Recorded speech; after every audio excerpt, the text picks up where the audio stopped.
We have the honor of visiting with Dr. Larry Case, who has just retired as the CEO of FFA National. And congratulations to you on retirement after how many years? A quarter of a century? Yeah, I was there 26 years, but it's been a while since I've retired now. So it was 2011, January 1, so you can do the math. but you still are desired for a speaker, and we're visiting with you here in Springfield, and you're going to be talking to the Illinois FFA annual meeting here. So. Yes, I am, and also they had purchased books that they can sell and make a lot of money with too. Hopefully. What are you going to tell the people here in Springfield? Well, I'm going to just reminisce just a little bit, and then toward the end, in my conclusion, I will tell them how important, and I really mean this, how important they are to the future of ag education and the future of our country, even. And the thing that's going on in our country is that we've got to rediscover some basic kinds of values and start living them. And I think right here's the source of those values. Not wanting to get political, but it is a common sense time to try to help these young people understand that they have a bright future, and that they probably know that, but we need to reinforce them and support them. And also the ag teachers that's spending a lot more time teaching ag than they get to spend with their families. The young folks who are in FFA now are growing up in a different society than you and I grew up in. Boy, that's true. Big time difference, yeah. And I don't know. Of course, my age is starting to show, I think, but these phones that we use today is world in your pocket, and the answers to a lot of questions, hopefully the information you look up is correct, is something quite different than what you and I grew up with. And if there's one thing I would say to young people, lay that phone down a little while and listen. That's very true. They've got some good people to listen to. Those men and women.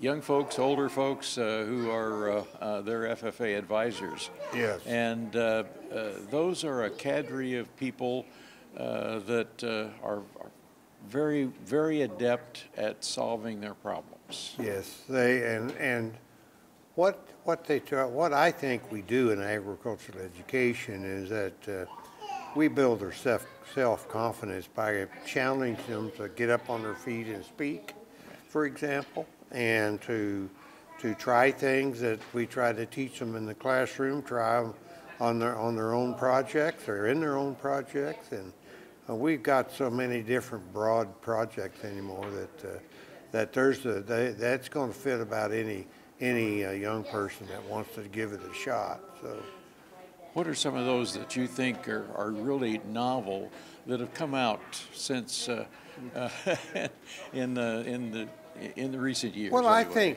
I think that one of them is the whole ag science area, the displays and the things that these young people can discover and test. And boy, the research in agriculture is phenomenal, and there's a high demand for a lot of research scientists in these various ag companies. Just think of what's happened to the hybrids nowadays. I mean, they even got them so that they're resistant to rootworm and can fight off and somehow or another still produce in pretty dry weather, and just on and on it goes. That's right, and I know when I was in high school, my folks said, no, you're not. Even though you're going to be going back to farm, you're not going to be able to go through VOAG or FFA because you have to, that's for kids who are not going to college, and Yes. you're going to be going to college, and so it was the college courses that were being taught in the high school at the same time that FFA and VOAG were in high school. Yes, and that's unfortunate because, you know, and I remember the days when the word vocational meant that you're not going to succeed in college, so you got to go vocational. Right. And fact of the matter is that as technology has grown, it requires the same kind of skills. You know, the reading level for people who work on tractors, reading the manuals and the computers, they're really up there. And you know, you take heating, air conditioning people. I have contracts at my house, and these people have gone through a vocational program, and they sure have to know a lot of high-level math and reading the technical terms and calculating the various voltages, et cetera, et cetera, et cetera. It just goes on and on. So when I was working with the U.S. Department of Education, we said that basic skills were academic skills. And that's true for any student that wants to be successful. You need to, you sure need to know how to read and read well. If you can achieve that, well, you got a lot of future in your to live through. So. Well, those 25 years that you were working with the U.S. Department of Education and running FFA, what are some of the highlights, the things that you are just really proud of and kind of snap your galluses about that you were able to achieve? Well, in the overview of it is, in the 80s, you and I know about what was going on in the 80s.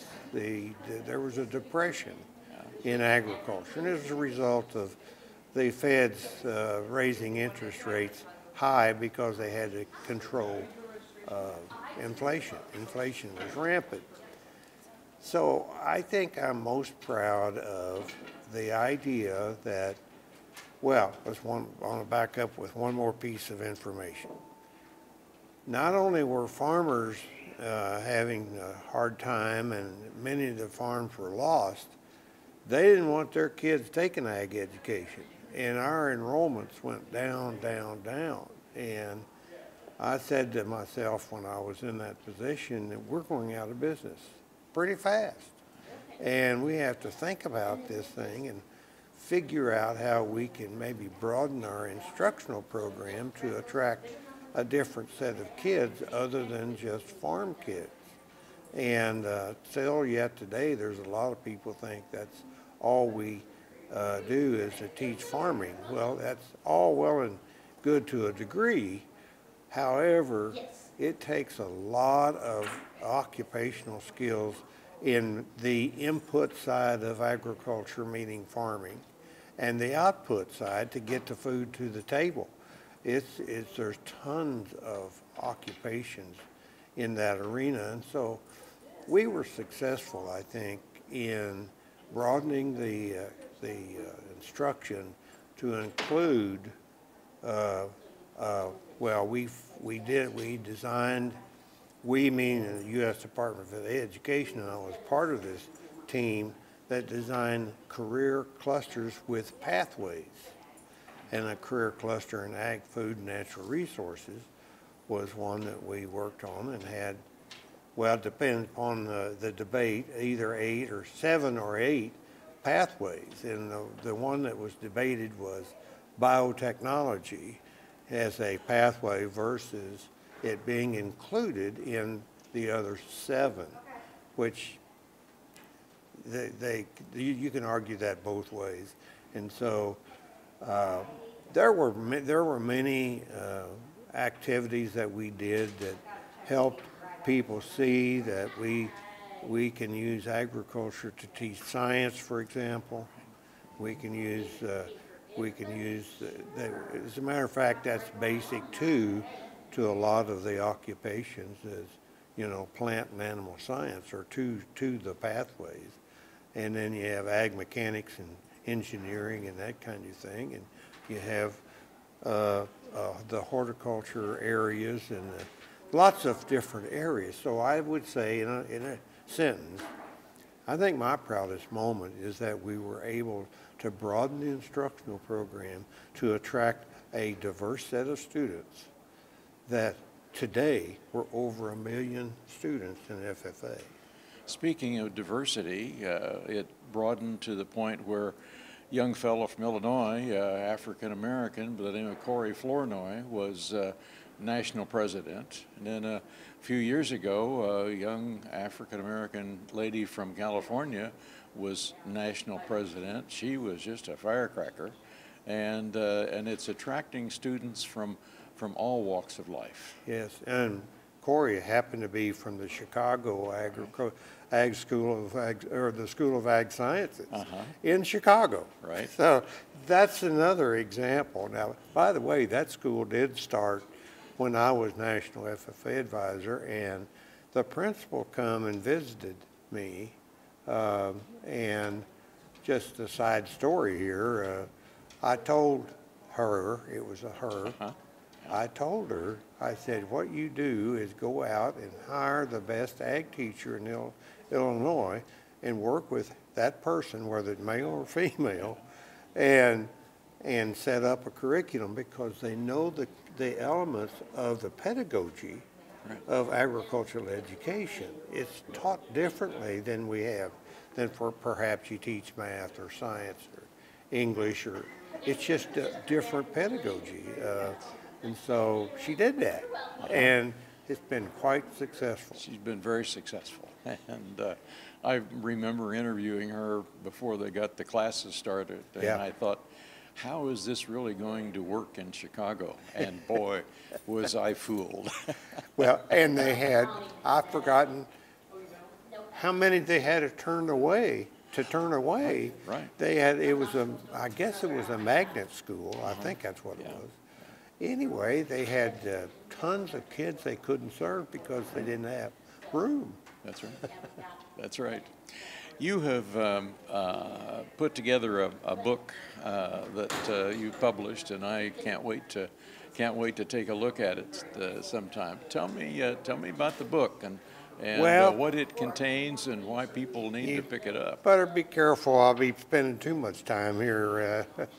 But it is a thread of blue corduroy, and the subtitle is My Faith Journey from Steppe, Missouri, which is a little wide spot in the road, to Washington, D.C. It has a picture of me on the front of the actual teaching, not teaching, probably preaching is what I was doing.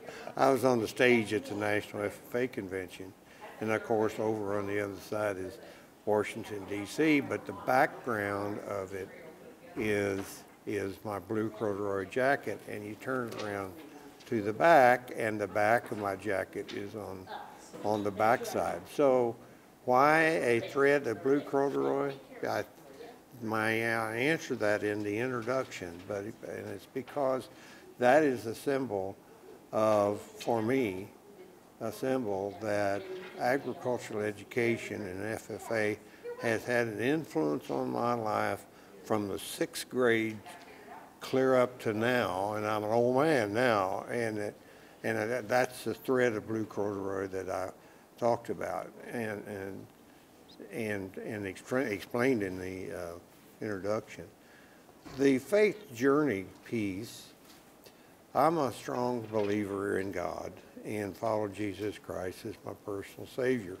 And that's all in here is how I saw, looking back, how I saw God was working in my life.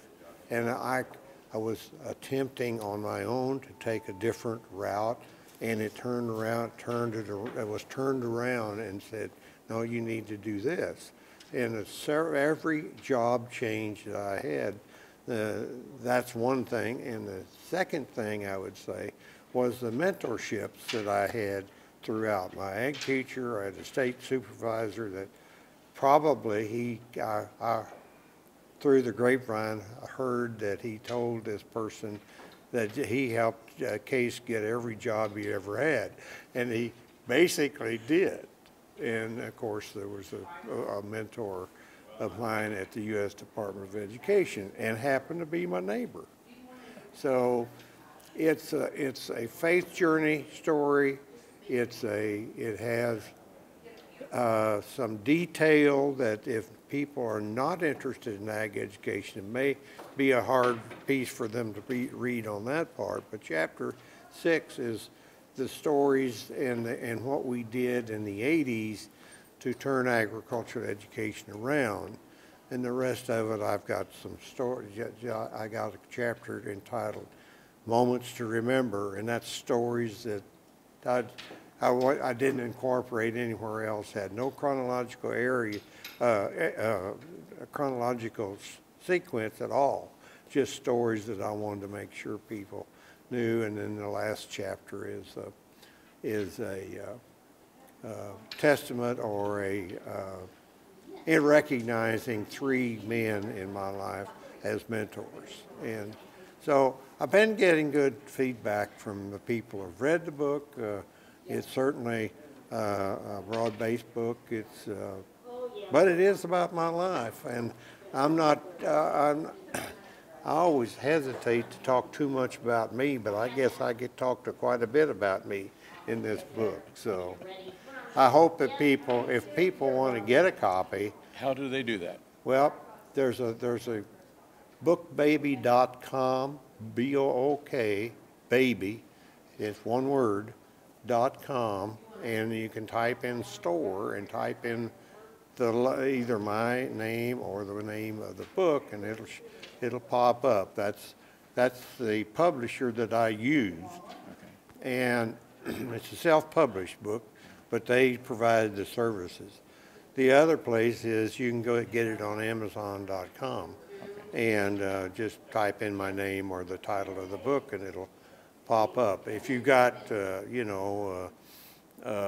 Prime with Amazon, of course that means no extra shipping charge. The Book Baby website has shipping with it. So yes, I hope people enjoy it. I hope they buy it and enjoy it. And by the way, I will not make one dime from this book, because any proceeds that I get goes to the FFA. An example is here. I have sold at my cost 100 books to the alumni of Illinois. They're selling them for $25, and that's what I get whenever I sell them, is $25. They're going to donate all the money to the FFA Foundation. So, and I've already donated several dollars to the Virginia and the National foundations. Will not keep a dime. As a matter of fact, I'm in the hole, but I'm not worried about it, because it's a project that I wanted to do for my family as well as anybody else that might want to read it. We appreciate the time here with Dr. Larry Case, author most recently, and formerly the CEO of National FFA. Thank you, sir. I'm honored. My pleasure.